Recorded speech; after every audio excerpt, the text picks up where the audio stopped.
Don't just live for tomorrow, or just live in yesterday. Just be glad for all you have that's in today. Hey everyone, Connie here, and welcome to my blind reaction to One Piece, episodes 906 to 909. So yeah, we're here with another set, and last time it was so cathartic. So cathartic getting to see that ass wipe just get punched the shit out of. I worded that wrong, but you know what I mean. Get the shit punched out of him. Yeah, it's just, I was so fucking stressed. You have no idea. So fucking stressed seeing Otama being threatened in that horrifyingly of a way. Like, God. that kind of shit bothers me. But we also got some other stuff last time. We got to see Okiku in action. Kind of a badass. We got to see Speed, another one of these of this group, who, like everyone there, it seems, a smile fruit that turned her basically into just a centaur. Like it's a horse smile fruit, and I think kind of the joke behind it is like since the smile fruits aren't 100% effective, they're kind of like not perfect. It turned her into like half horse, like her lower half is a horse. She has the horse ears and everything, and sometimes she'll make like a face that resembles a horse. um, and I think the joke about her is that she's supposed to be a little weird and creepy looking, but I think she's adorable, honestly. I honestly think she's really cute. And it may just be because of, you know, MLP, because I was so into that, and to a degree still am. I still enjoy it. But it may be because of that, but it's just like I just find her really cute. I think it's a cute design. I like the faces even. The ears are freaking adorable, especially when they twitch. It's just like, yeah, it's just a cute design. Um, the other guy, whose name I cannot remember, on the other hand, is not. He's creepy and weird and just unsettling looking. Like even without the lion in him. Holdem, that's the name, by the way. Holdem. Even without the lion in his stomach, well, the lion that is his stomach, again, smile fruit. Um, Even without that, he's just really weird and creepy looking, and I don't like him. But there's someone else. I think there's a third one of those guys. I don't know if we've met them though. But Basil Hawkins and Law are kind of having a confrontation as well. We haven't seen anything come of that yet, though. But after rescuing Otama, our heroes are also trying to take the treasure boat that Speed had. Because the treasure boat has a shit ton of food and stuff that is meant for, like, more this upper class town, you could put it. And while the town that Otama and Otsuru and all of them are from is, you know, starving and shit, and all the kids are like having trouble and shit, and it's like just horrible.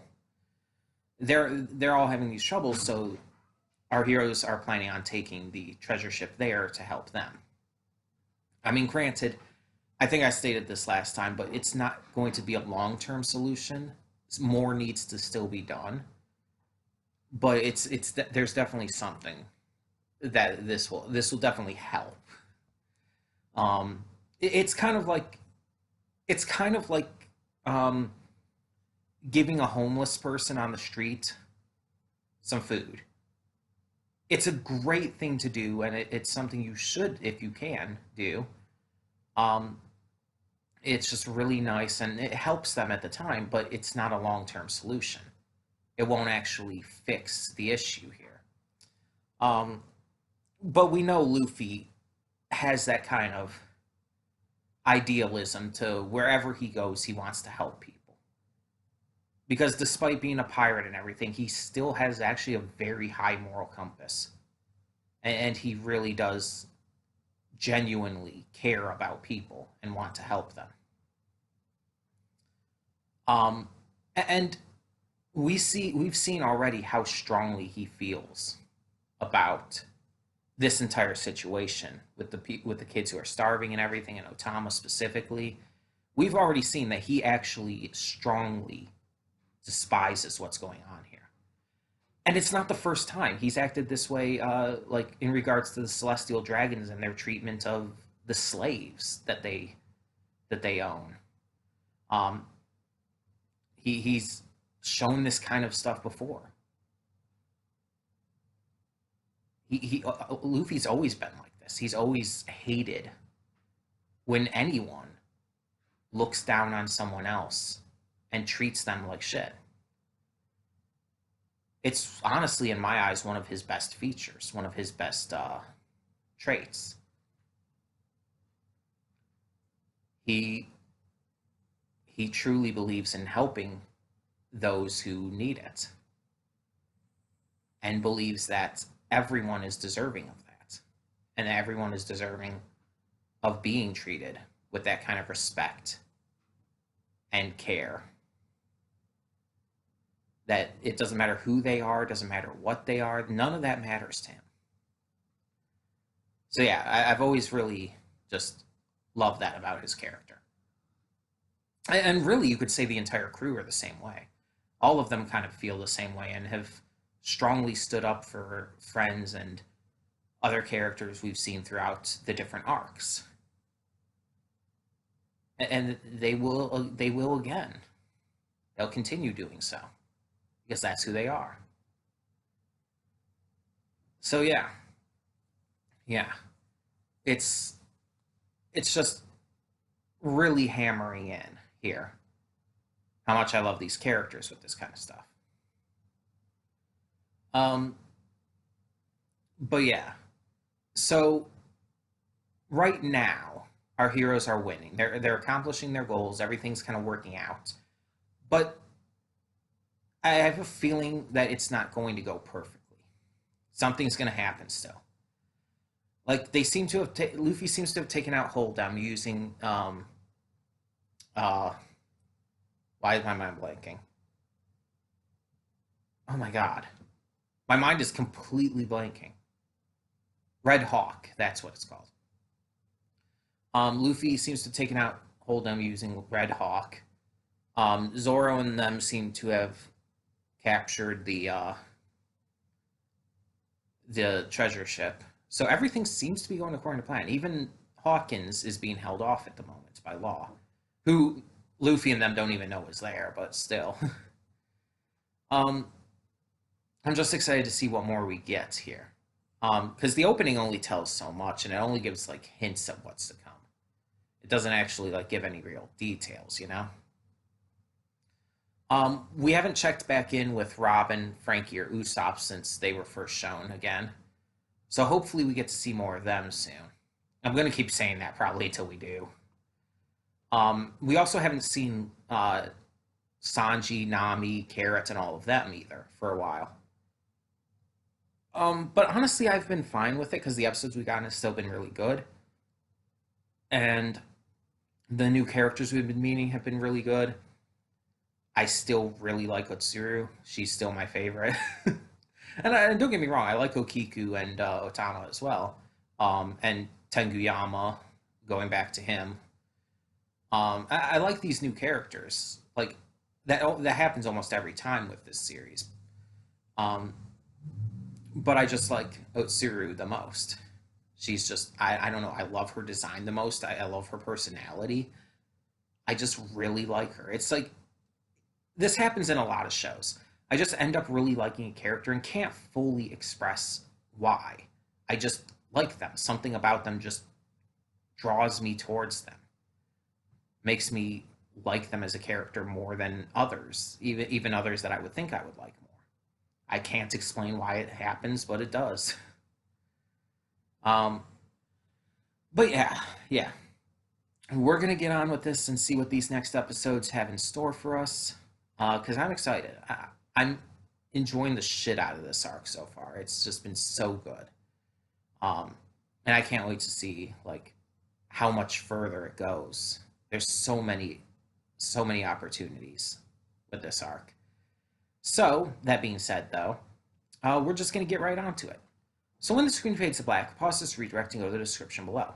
Follow the link to the reaction, and after you watch it, come back here to the redirect and resume play. Because after it fades to black and then fades back in, everything from that point forward will be my afterthoughts and will contain spoilers to the episodes. So, that being said, thank you so much for tuning in, and I will see you at the reaction. Okay, and we are back, and we'll begin with spoilers in 3, 2, 1, now. So, this is actually something I did know about, and I completely forgot. I don't know all the context behind it, but that was something that was spoiled to me. Um, and I didn't know all the details behind it, but I knew that time travel was involved in this arc. That's all I knew about it. I didn't know how it was going to be. So, and I had completely forgotten about it because it'd been a while since I heard about that. Um, and I guess I just didn't internalize it. It just didn't click with me and everything when we were getting into this again. Well, when we started getting into this arc. um, but that makes so much sense now. Now that we get to find out. So, Kinemon Kanjuro, or Kanjuro, Kinemon Kanjuro, Raizo, Momo are all from the past. Somehow, we don't even know how it works yet, but somehow they all time traveled 20 years into the future. They were presumed dead and have graves to mark that. And the question is, how?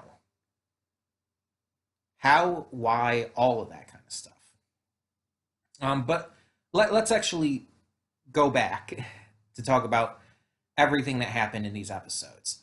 So before anything, even though it was the second of this set, 907, I'm going to talk about the Romance Dawn one, just to get that out of the way. So for those who don't know, Romance Dawn was a one-shot manga by Eiichiro Oda preceding One Piece. It was actually what became One Piece eventually. It was basically, how would I put it? There's a word for it. I guess for a weird way of wording it, you could say it was like the beta version of One Piece. Um, but yeah, I knew about it. I knew of its existence and everything. I knew nothing like about what actually happened in it though, because I never read it. I never saw anything regarding it. So yeah. Um, so I really wasn't expecting that to just suddenly come out of nowhere for one. Just a random little filler episode in the middle here, but I mean, let's talk about it. So Luffy mostly seemed the same. He had a little more like, how do I put this? He seemed to be a little more aware of things around him than Luffy is in the actual One Piece series. Um, but it was a pretty simple story. So in this original one-shot beta version, Luffy was a kid who wanted to become a is peace something, I know that, but a certain type of pirate. I'm just gonna say peace, a peace pirate.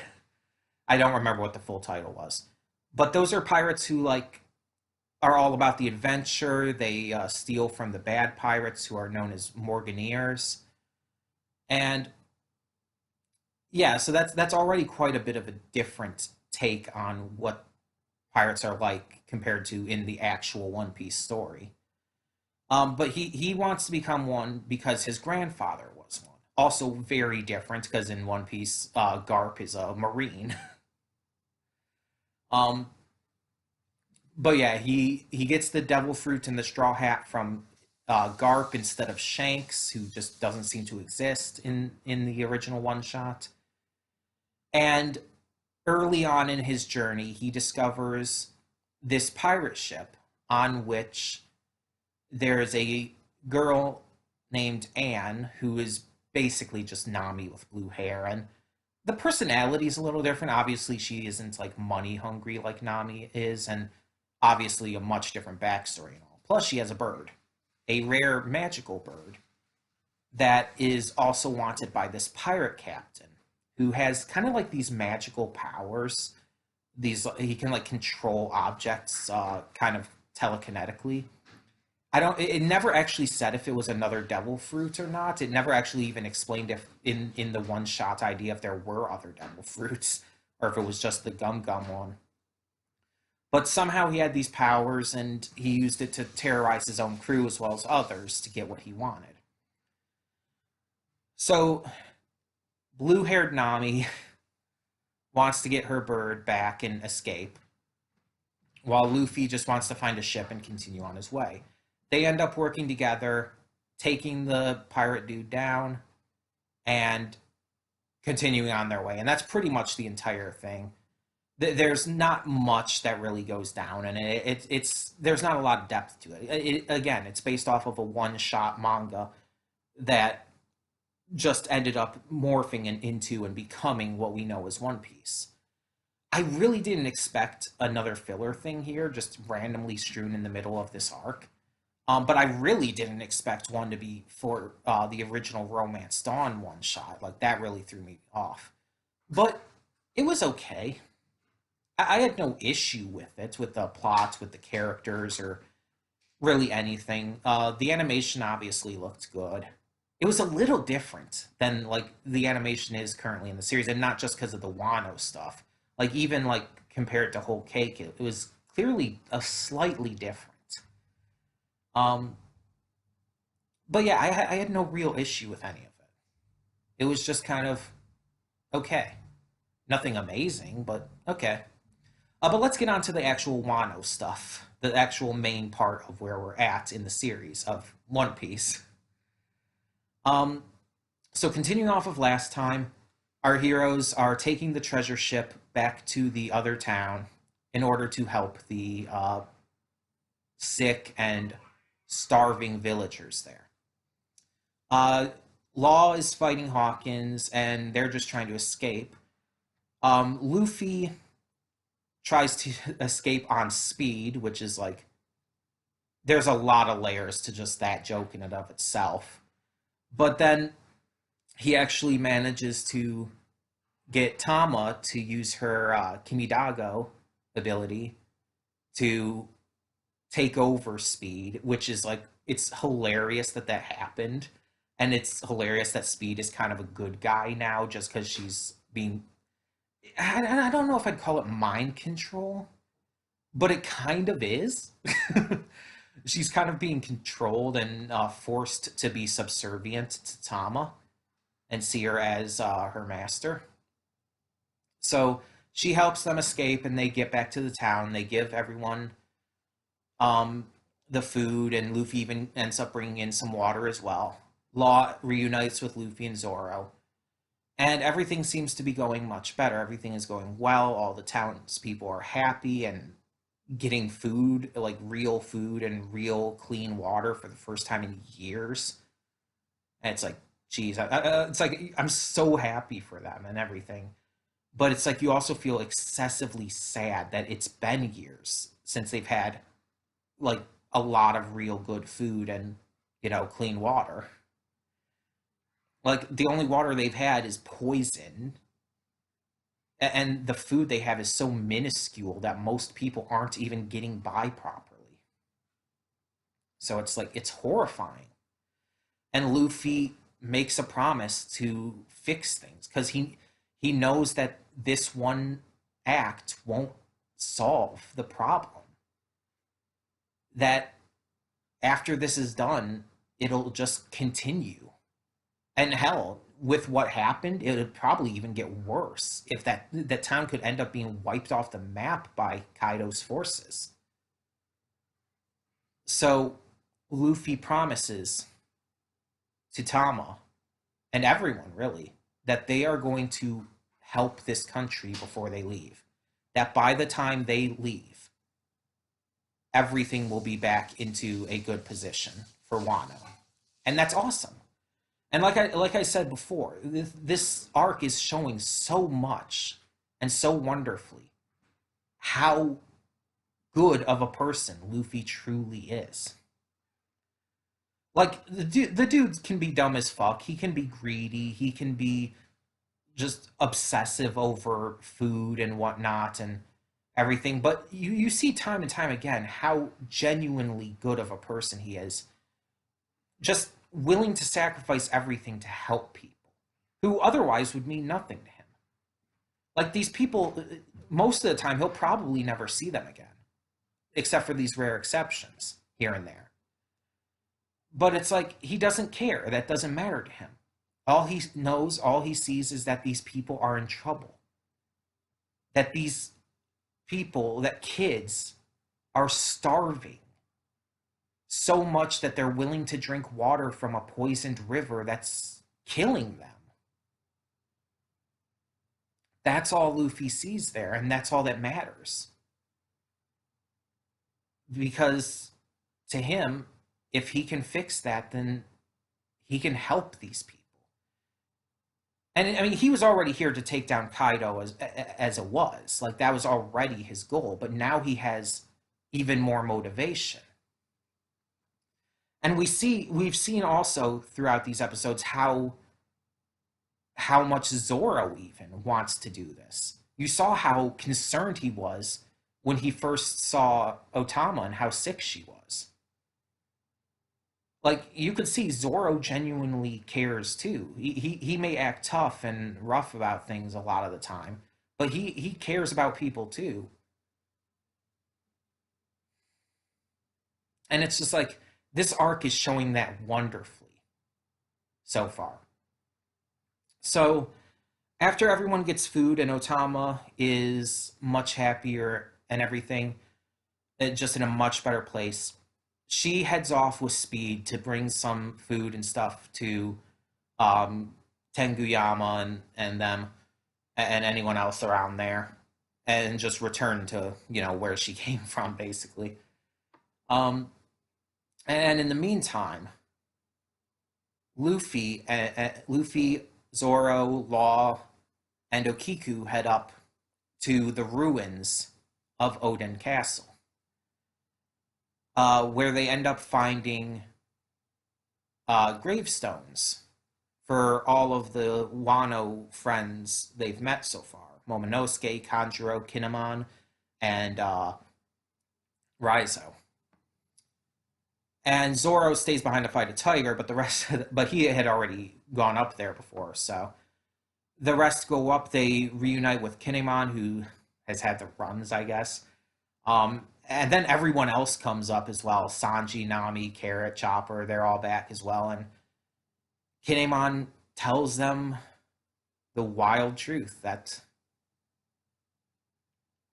all of their group, Momonosuke, him, Kanjuro, Raizo, they're time travelers.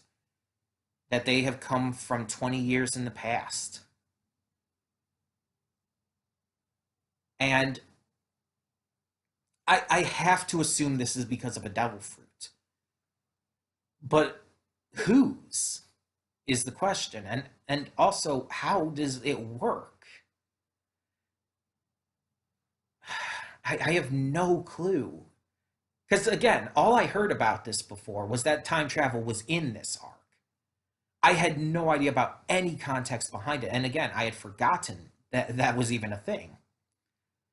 So now it's like, now that I remember, it's like still I don't know anything. I'm still mostly blind. I'm still going into this without any knowledge of what the hell is going on. So yeah, it's wild to think about. I'm just really interested to see where this is going to go. And I want to know so much more about all this going on. But yeah, it seems like this is going to be starting into the next section of this arc. The first, you could say the first part of the arc is finished out with getting the food to everyone in the town, and now we're heading into the next section, and I think things are going to start kicking off a lot stronger. Because we even got to see a little bit of Robin again as she was listening into the tax collector dude, uh, talking about this mysterious um, prophecy, you could call it, that Odin's wife recited 20 years in the past. That Orochi himself, the Shogun Orochi, saw as a curse. What if she's the one who had the power? Think about that, right? Um, she kind of gave this like little thing, this little speech about how basically what it came down to is that 20 years into the future, in 20 years, things are going to change and everything. That shit's going to go down, and Orochi's going to lose his power. That's kind of what that came across as, right? And that's why Orochi kind of saw it as a curse, I feel. So, what if that wasn't just like a curse or a prophecy or anything? What if she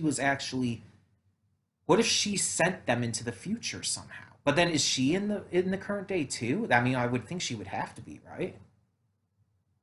Unless she can send people without having to go herself.